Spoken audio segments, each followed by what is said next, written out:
Bonjour, aujourd'hui je vous parle de l'autre côté de la Méditerranée, de la côte sud méditerranéenne. Peut-être que vous voyez derrière mon bureau la mer et un ciel magnifique.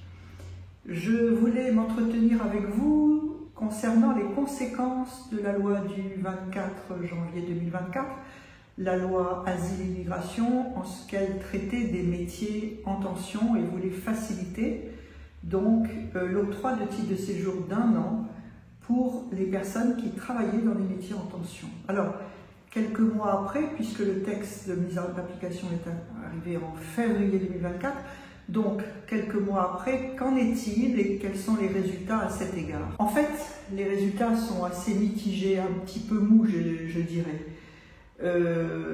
Et pas du tout conforme au désir de Gérald Darmanin qui demandait aux préfectures de traiter ce style de dossier dans un délai de 90 jours. On en est loin en général. Alors, je vous rappelle que la loi, la circulaire plutôt Valls, pour régulariser les personnes qui demandent un titre de séjour en qualité de salarié est toujours en vigueur, mais que cette loi sur les métiers en tension donc s'applique depuis février 2024 avec quelques difficultés. Pourquoi ces difficultés? En premier lieu parce qu'il est très difficile d'avoir un rendez-vous en préfecture, ça vous le savez déjà, et puis parce que cette loi faisait référence à des métiers sous tension, en tension plutôt, qui étaient listés préfecture par préfecture ou en tout cas région par région en gros, et ces listes sont parfois obsolètes, parfois ne sont pas arrivées. Pour Paris et l'Île-de-France, néanmoins, la liste est sortie en avril 2024, donc on peut s'y référer.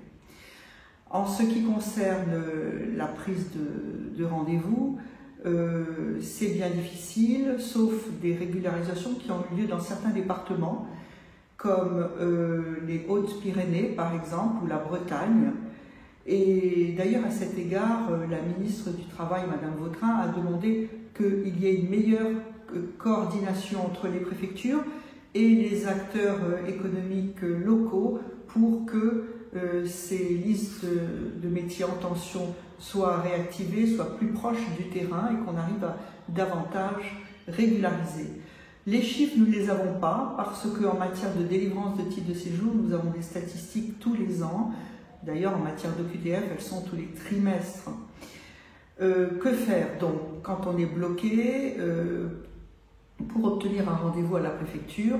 Eh bien, il y a des solutions néanmoins, des solutions devant les tribunaux administratifs dont dépendent ces préfectures.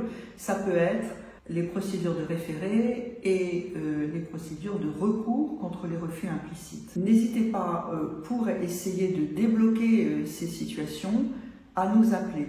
Je vous rappelle que l'avantage du titre de séjour pour des salariés qui travaillent dans des métiers en tension, c'est le fait qu'il faut donc avoir 3 ans de présence en France, 12 fiches de paie, même à mi-temps dans les métiers en tension, être toujours en train de travailler dans ce type de profession. Mais le gros avantage surtout, c'est de ne pas avoir à fournir le PAC employeur, c'est-à-dire le CERFA, les statuts de l'employeur, etc. Donc on peut le faire sans avoir un employeur qui vous aide à obtenir ce titre de séjour particulier.